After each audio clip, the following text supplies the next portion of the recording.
Eccoci ad alta tiratura, questa è Radio Libertà, io sono Alessandro Gnocchi, partiamo dalle classifiche della settimana, non c'è molto da notare se non che Donatella Di Pietrantonio con il romanzo L'età fragile, vincitore del premio Strega, si conferma al primo posto, però dimezza quasi le copie, passa da 16.000 a 9.000 rotti.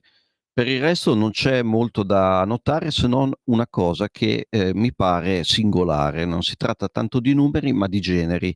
Normalmente d'estate c'è un giallone che si impone all'attenzione dei lettori e attraverso il passaparola prevalentemente arriva in cima alla classifica e lì rimane per i mesi estivi. Quest'anno invece è un anno anomalo da questo punto di vista perché troviamo nei primi 10 solo 2 gialli, uno è quello di Joël Dicker, L'animale morente, l'altro è il romanzo ambientato in Bretagna di Fred Vargas, ma il primo ormai si avvia a diventare un long seller ed è uscito parecchi mesi fa e anche il libro della Vargas è uscito ormai da un mese e mezzo e in ogni caso non sta facendo ovviamente delle vendite buone perché è nella top 10, però non sta facendo sfracelli. E quindi questa è un'estate senza thriller, il che è abbastanza inusuale. Adesso passiamo oltre e vi consiglio un paio di libri. Il primo è Generazione X di Douglas Coupland, è edito da questa nuova casa editrice che fa dei libri bellissimi, anche esteticamente di altissima qualità, che si chiama Accento. È un romanzo di 242 pagine e costa 18 euro. Qualcuno, Generazione X, l'avrà già sentito nominare, in effetti è uscito per la prima volta nel 1991 e all'epoca fu un grande bestseller e adesso spiegheremo perché. Però vorrei farvi notare, se avete occasione di andare in libreria, il formato di questo libro che è completamente quadrato, ha una stranissima immagine molto bella dell'autore, in realtà di cui non si vede il volto, in copertina e all'interno, nelle singole pagine, trovate anche delle immagini che ricordano un po' le schermate dei computer quando si accendono e poi nei margini fumetti che contengono però battute sarcastiche scritte da Douglas Coupland e poi nei margini trovate un esilarante, a mio modo di vedere, dizionarietto della generazione X. Ma che cos'è la generazione X? Noi oggi quando parliamo è entrato nell'uso comune la parola boomer, sei un boomer per dire sei vecchio, sei indietro, non sei aggiornato sulle cose. Bene, chiariamo subito questo equivoco con l'aiuto dell'Accademia della Crusca, perché boomer in senso proprio significa un'altra cosa, cioè vi leggo la definizione dell'Accademia della Crusca, indica una persona nata negli anni del cosiddetto baby boom, e cioè nel periodo di forte incremento demografico che ha interessato diversi paesi occidentali al termine del secondo conflitto mondiale tra il 46 e il 64. 46-64. La parola non è nuova e infatti il primo a utilizzarla fu uno scrittore d'avanguardia, che era Nanni Balestrini, che la utilizzò in un romanzo del 1968. Quindi i boomer nel 68 esistevano già, sono quelli nati tra il 46 e il 64. Dopo i baby boomer sono arrivati è arrivata la generazione X che ci racconta proprio questo romanzo di Douglas Coupland. La generazione X è, diciamo, la generazione di quelli che avevano circa 20 anni intorno al 1991, che è appunto l'anno in cui uscì questo romanzo. E se vogliamo fissare qualche paletto, diciamo che questa generazione eh, è la prima che ha capito che non sarebbe stata ricca come la generazione precedente o più ricca della generazione precedente.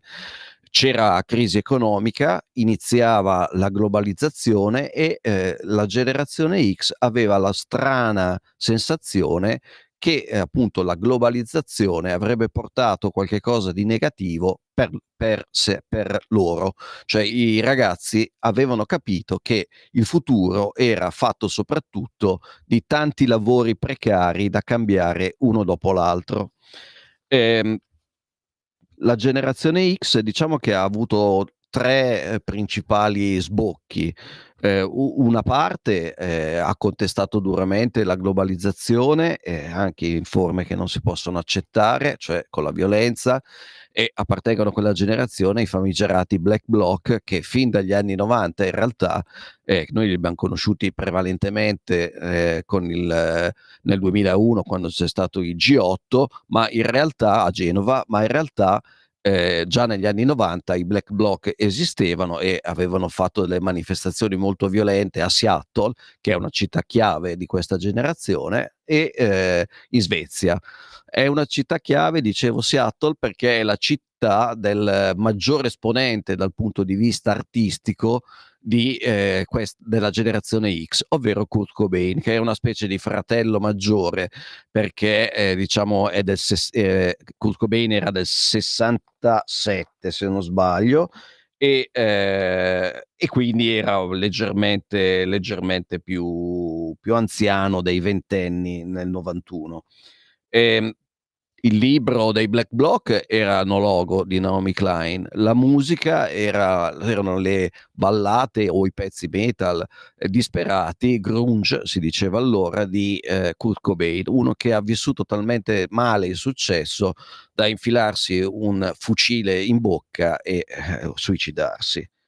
E un'altra parte invece dei figli della generazione X ha inventato una parte della Silicon Valley. Infatti se voi andate a vedere chi sono i fondatori di Google, ad esempio, che sono, come si chiamano, Larry Page e Sergey Brin, sono tutti e due nati nel 1971. E sicuramente il mondo virtuale, il mondo dei computer, il mondo dei microchip è il mondo in cui la generazione X ha trovato un suo naturale impiego. Naturalmente a quell'epoca era un'utopia lo spazio virtuale, eccetera. Poi queste realtà sono diventate aziende e adesso sono aziende delle quali è lecito dubitare, nel senso che non paiono tanto interessate a creare degli spazi di libertà, ma sembrano piuttosto interessate a profilare i clienti e quindi a esercitare anche un potenziale controllo su di noi che regaliamo a queste aziende i nostri dati. Quindi la generazione X è perché X? Perché è la lettera che indica una cosa che non è né carne né pesce e d'altronde questi ragazzi, come dire, mettevano le mani avanti sapendo che non avrebbero potuto migliorare molto il loro status sociale, come dire, teorizzavano che era meglio stare fuori dalla competizione, stare fuori dal mercato. E infatti nel romanzo noi troviamo 3 storie diverse di 3 ragazzi che vanno in un non luogo che è Palm Springs, che è una città nata nel deserto, dove si va in vacanza e dove si va a fare la pensione, a godersi la pensione.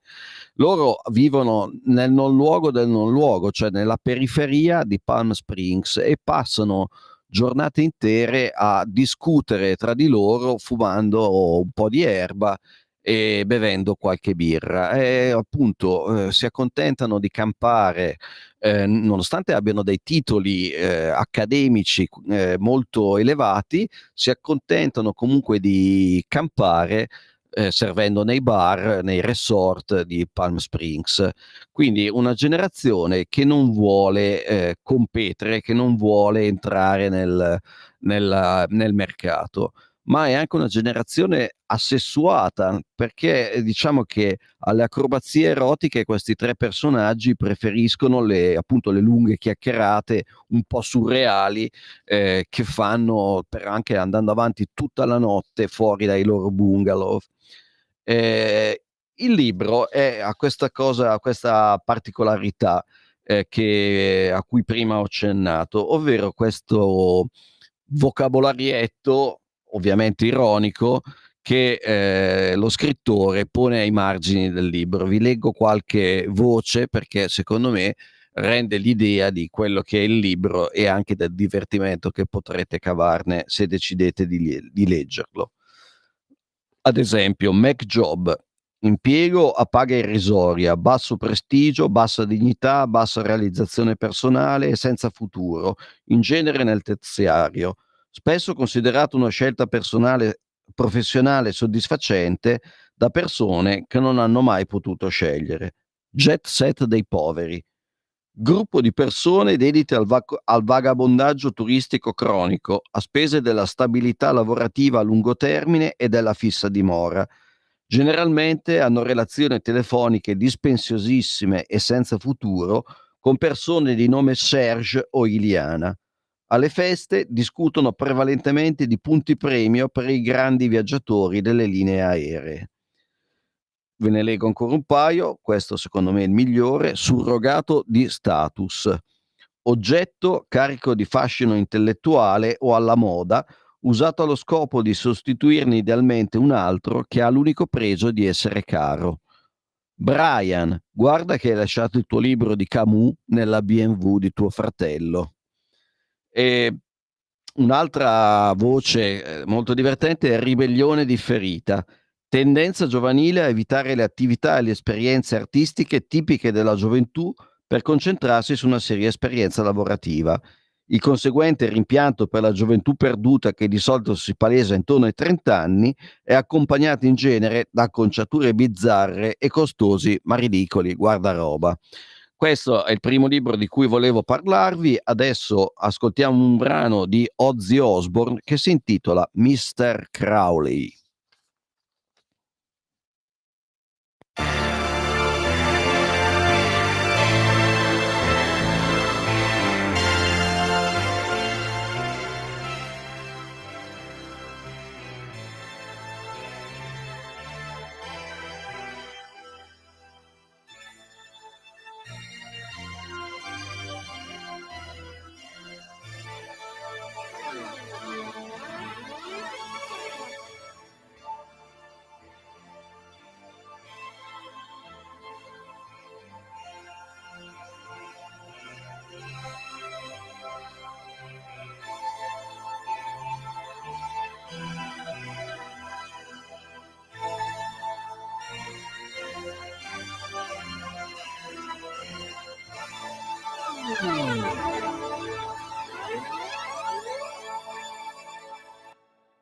Mr. Crowley,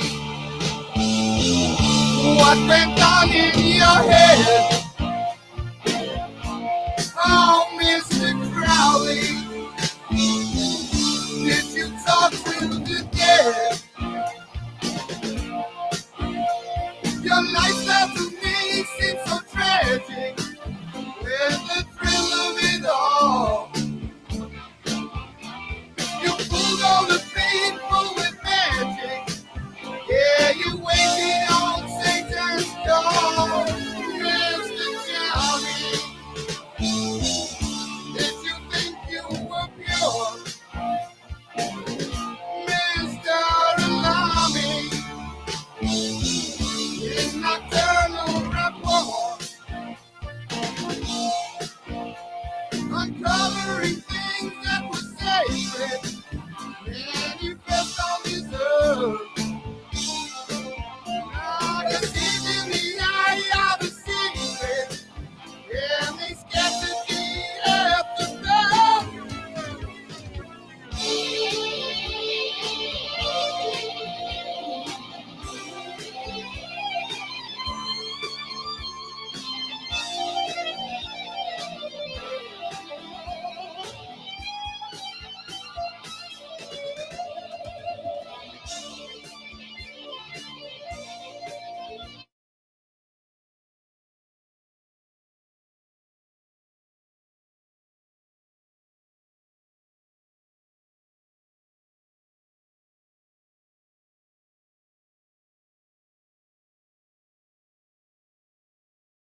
Siamo di nuovo ad alta tiratura, io sono Alessandro Gnocchi, questa è Radio Libertà. Abbiamo ascoltato un brano di Ozzy Osbourne dedicato a Mr. Crowley, cioè a Aleister Crowley, ovvero il satanista, tra virgolette, e poi vediamo perché tra virgolette, più famoso del Novecento. Crowley in realtà è stato un personaggio dalle molte facce e diciamo che la nomea di satanista è meritata in quanto lui stesso la avvallava, ma questo avvallo era dato anche per motivi autopromozionali e perché, come dire, campava della sua fama, Aleister Crowley. Crowley è appunto un personaggio che è veramente strano e è veramente da studiare. Può dispiacere che sia uno come lui come dire, a essere un filo nero che tiene insieme tanti personaggi del Novecento, ma di fatto è così e quindi bisogna cercare di capirlo senza troppi pregiudizi. Intanto è stato un grande scacchista, ha scalato il K2, non è riuscito ad arrivare in cima, ma è uno di quelli che ha aperto la via che poi adesso si fa per arrivare in vetta e tra le altre cose è stato poeta, è stato narratore, è stato anche mediocre pittore. Ma quello per cui è più noto è il suo lavoro sull'esoterismo, cioè le dottrine ermetiche che lui ha portato avanti. Forse avrete sentito la parola telema, che è l'insieme delle sue teorie religiose o pseudo-religiose, e che hanno come, diciamo, unico comandamento: fa ciò che vuoi. Ma attenzione, fa ciò che vuoi è stato interpretato ovviamente come un invito al permissivismo più totale, ma in realtà è una formula un po' più complicata, cioè fa ciò che vuoi è la formula che descrive cos'è la magia.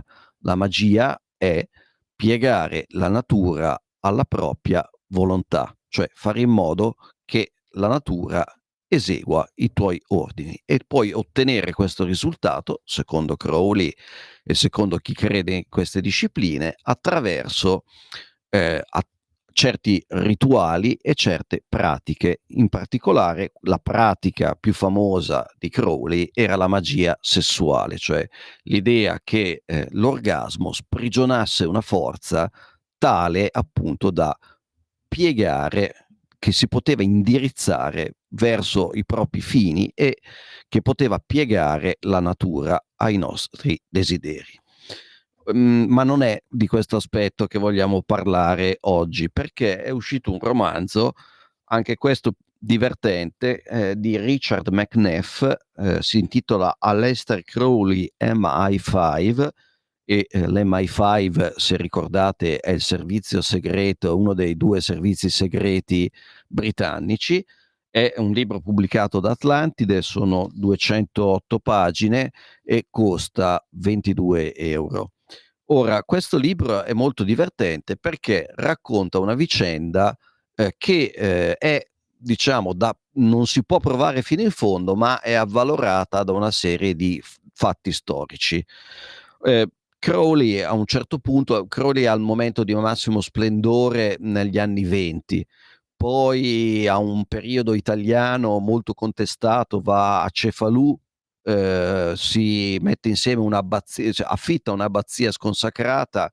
Mussolini in persona lo caccia dall'Italia perché in quell'abbazia succedono cose troppo decadenti e successivamente si reca a Berlino. Siamo a questo punto negli anni '30, ovviamente i nazisti sono saliti al potere in Germania e molti sanno che i nazisti avevano forti interessi nell'occultismo e nell'esoterismo e quindi non è implausibile che abbiano consultato Crowley su questi temi, che erano i suoi temi. Ma quello che pare sia successo è questo, ovvero Crowley viene introdotto addirittura presso Adolf Hitler e i suoi gerarchi.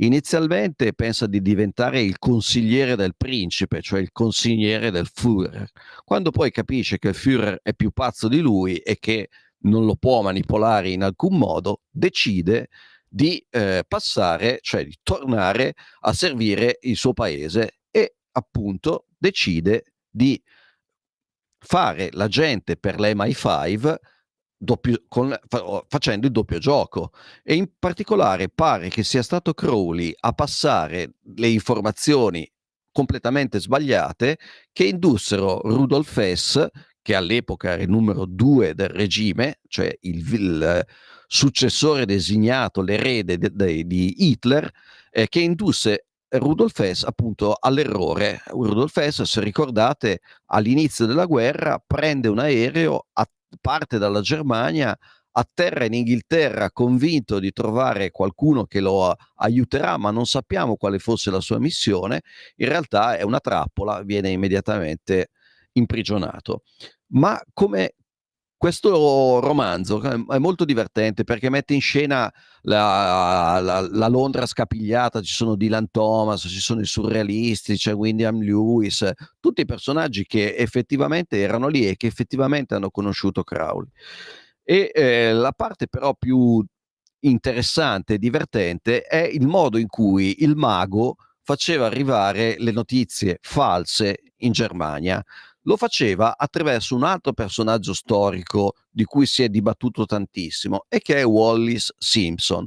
Wallis Simpson era prima l'amante di re Edoardo VIII e poi ne diventa la sposa quando Edoardo VIII, sulla scia, cioè a causa proprio dello scandalo che destava la sua relazione con Wallis Simpson, decide di abdicare e quindi di rinunciare al titolo di re.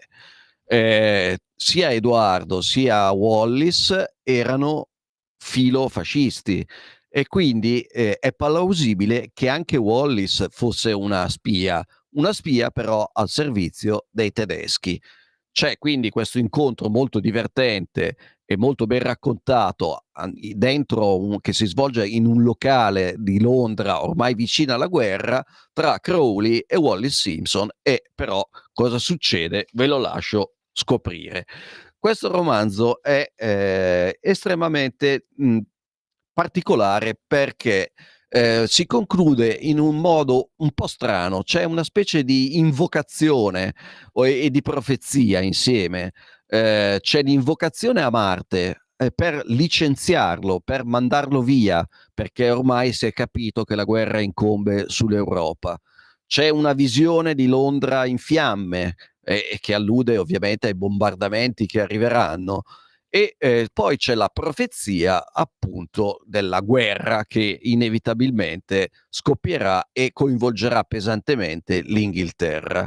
Ora, se noi ci guardiamo intorno, possiamo dire che la profezia si è avverata e continua ad avverarsi, e abbiamo una guerra nel cuore dell'Europa, è una guerra che si affaccia sul Mediterraneo, sulla sponda meridionale del Mediterraneo. E invece, diciamo, l'invocazione per licenziare Marte, quella non ha funzionato. Non sappiamo se Crowley l'abbia fatta davvero, ma se anche l'avesse fatta, questa volta la magia non è riuscita. E con questo vi saluto. Vi do appuntamento alla settimana prossima con altra tiratura su Radio Libertà. I